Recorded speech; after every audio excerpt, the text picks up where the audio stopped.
प्रधानमंत्री नरेंद्र मोदी ने भारत की जनता से झूठ बोला कि कांग्रेस पार्टी ने अपने घोषणा पत्र में कहा है कि वो लोगों के सोना और महिलाओं के मंगलसूत्र छीन कर मुसलमानों को दे देगी। बेशक है ये एक बड़ा झूठ है और कांग्रेस के घोषणा पत्र के 48 पन्नों में ऐसी एक भी लाइन नहीं है। लेकिन ये कोई हैरानी की बात नहीं है कि जब मोदी घबराते हैं तो बकवास करते हैं। याद कीजिए, जब नोटबंदी असफल हुआ तो उन्होंने कहा कि अगर मैं 50 दिनों में काला धन वापस नहीं ला पाया तो मुझे सजा दो। या कैसे वो घबरा गए जब कोविड लॉकडाउन लगाने से पहले उन्होंने कहा कि महाभारत युद्ध 18 दिनों में जीता गया था, हम कोरोना युद्ध 21 दिनों में जीतेंगे। इसलिए हम जानते हैं कि घबराए हुए मोदी झूठ बोलते हैं और अपने भाषणों में कुछ भी बोल देते हैं।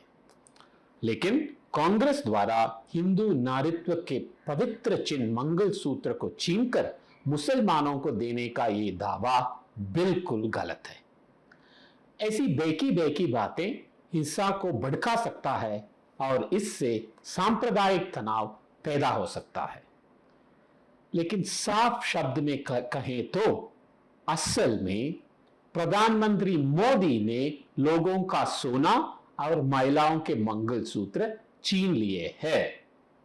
ये मैं नहीं कह रहा हूं, बल्कि reserve bank of India RBI कह रहा है। मैं आपको समझाता हूं। जब भारतीय परिवार आर्थिक रूप से मुश्किल में है तो वे पैसे उधार लेने के लिए परिवार का सोना या महिलाओं के गहने गिरवी रख देते हैं। आरबीआई के डेटा के अनुसार भारतीय परिवारों ने पिछले साल ही अपने सोने के गहने गिरवी रखकर 1 लाख करोड़ रुपए से अधिक का कर्ज लिया है। यह 2019 से 5 गुना अधिक है।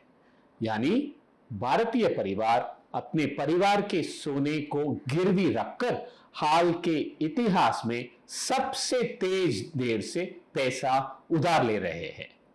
ये इतना खतरनाक हो गया है कि आरबीआई ने बैंकों और फाइनेंशियल इंस्टीट्यूशंस को धीमी गति से काम करने की चेतावनी जारी की है। भारत में उधार लेने के लिए महिलाओं के गहने गिरवी रखना एक शर्म की बात मानी जाती है। ऐसा केवल तभी किया जाता है जब परिवार कठिन संकट में होता है। कोविड के दौरान पीक यही हुआ जब उस साल सोने के बदले उधारी में 125% बढ़ी, जब परिवारों के पास कोई आय नहीं थी और उन्हें पैसे उधार लेने के लिए अपना सोना गिरवी रखना पड़ा।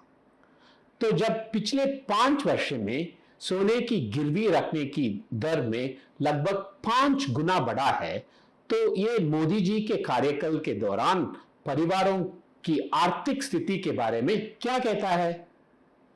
आप जानते हैं इससे भी क्या बुरा है? जब भारतीय परिवारों की तनख्वाह और बचत बढ़ती है तो वे ज्यादा सोना खरीदते हैं। जब सोने की मांग ज्यादा होती है तो भारत ज्यादा सोना इंपोर्ट करता है। मनमोहन सिंह जी के समय में यूपीए 1 और यूपीए 2 के बीच सोने के इंपोर्ट्स में 24% बढ़ा, जबकि मोदी सरकार में इसमें 20% की गिरावट आई। यानी मनमोहन सिंह जी के समय में भारतीय परिवारों ने ज्यादा सोना जमा किया, लेकिन मोदी जी के समय में उन्होंने ज्यादा सोना गिरवी रखा।